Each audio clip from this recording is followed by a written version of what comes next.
Assalamualaikum warahmatullahi wabarakatuh. Nama saya Miftahul Khair, Program Studi Komunikasi dan Penyiaran Islam, Fakultas Usuluddin Adab dan Dakwah. Dalam video kali ini, saya akan membahas materi tentang teori kritis postmodernisme.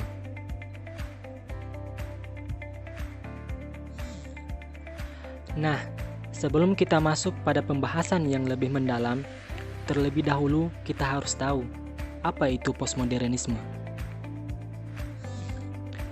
Jadi, postmodernisme merupakan suatu ide baru yang menolak ataupun yang termasuk dari pengembangan suatu ide yang telah ada tentang teori pemikiran masa sebelumnya, yaitu pemahaman modernisme yang mencoba untuk memberikan kritikan-kritikan terhadap modernisme yang dianggap telah gagal dan bertanggung jawab terhadap kehancuran martabat manusia. Ia merupakan pergeseran ilmu pengetahuan dari ide-ide modern menuju pada suatu ide yang baru yang dibawa oleh postmodernisme itu sendiri. Lahirnya postmodernisme.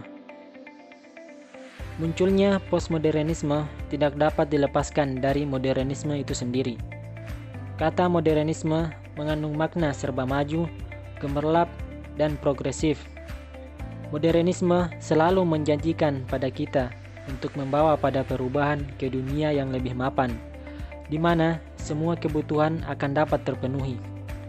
Namun demikian, modernisme memiliki sisi gelap yang menyebabkan kehidupan manusia kehilangan diorientasi. Gejala postmodernisme yang merambat ke berbagai bidang kehidupan tersebut yang di dalamnya termasuk ilmu pengetahuan merupakan suatu reaksi terhadap gerakan modernisme yang dinilainya mengalami kegagalan.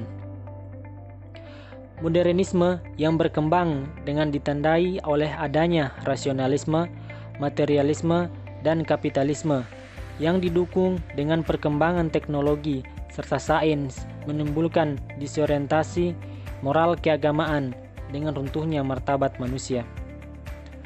Atas latar belakang itulah para tokoh dan pemikir postmodernisme menghadirkan sebuah gagasan baru yang disebut dengan postmodernisme dalam rangka melakukan rekonstruksi paradigma terhadap berbagai bidang keilmuan sebagai upaya untuk mengoreksi atau membuat dan bahkan menemukan paradigma yang baru.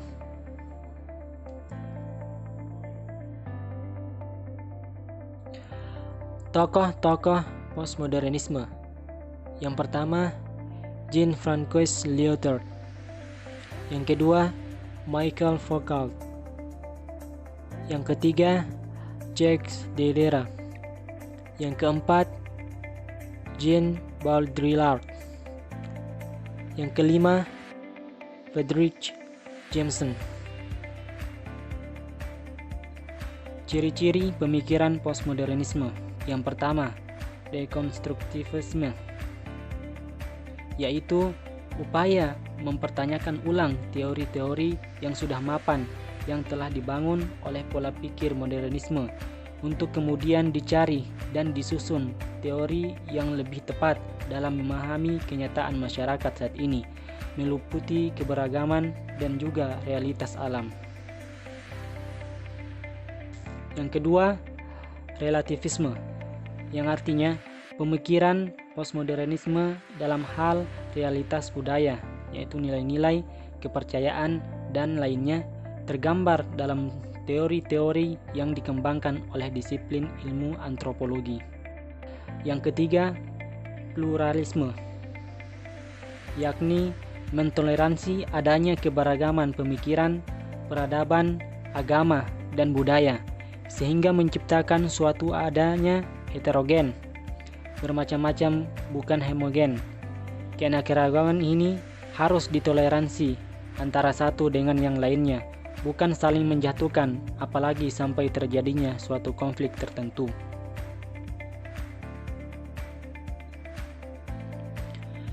Teori-teori sosial postmodernisme. Beberapa teori sosial postmodernisme antara lain. Yang pertama, teori sosial postmodern moderat. Teori ini yang menyatakan bahwa ada keterputusan antara modernisme dengan postmodernisme. Kedua, teori sosial postmodern ekstrim. Teori ini menyatakan bahwa masyarakat modern telah diganti oleh masyarakat postmodern. Yang ketiga, posisi teoritis. Teori ini berpandangan bahwa perbedaan pandangan antara modernisme dengan postmodernisme bukan lagi dijadikan sebuah perdebatan, akan tetapi bagaimana keduanya bisa saling bergandengan dan saling melengkapi. Kelebihan dan kelemahan postmodernisme.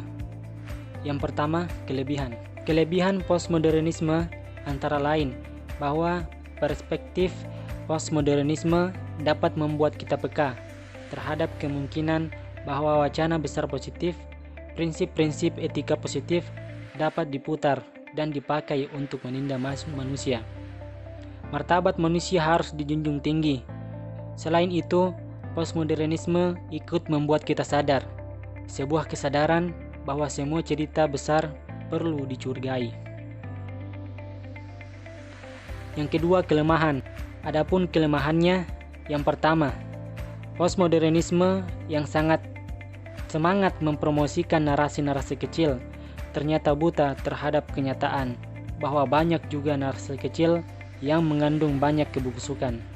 Kedua, postmodernisme tidak membedakan antara ideologi di satu pihak dan prinsip-prinsip universal etika terbuka di pihak lain.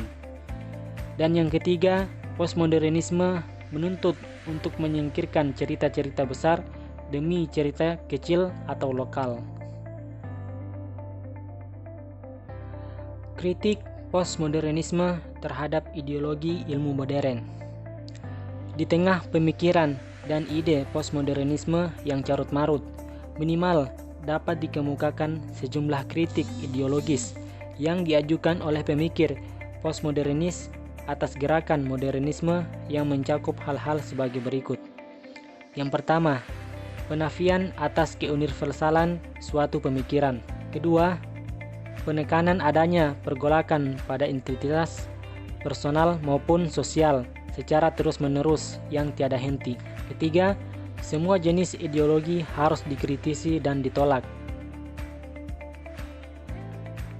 Yang keempat, setiap eksistensi objektif dan permanen harus diingkari. Yang kelima, semua jenis epistemologi harus dibongkar. Yang keenam, postmodernisme memiliki ide besar melakukan pengingkaran penggunaan metode permanen dan paten dalam menilai fakta dan realitas serta ilmu pengetahuan. Relevansi postmodernisme bagi kehidupan masa kini. Dengan melihat sisi negatif dari paham postmodernisme, maka apakah dengan demikian postmodernisme harus dihapus atau dibuang? Tentu sisi positifnya tetap ada. Ia telah mengingatkan kepada kita bahwasanya dalam diri kita harus waspada terhadap teori atau cerita atau narasi besar yang sampai mereka berkembang menjadi sebuah ideologi.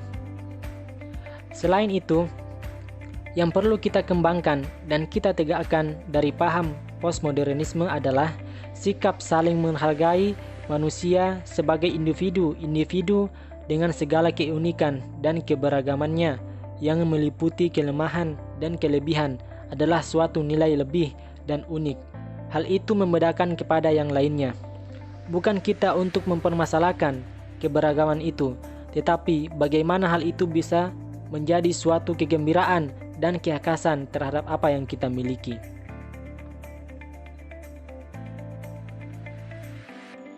Nah, itulah tadi penjelasan materi tentang teori kritis postmodernisme.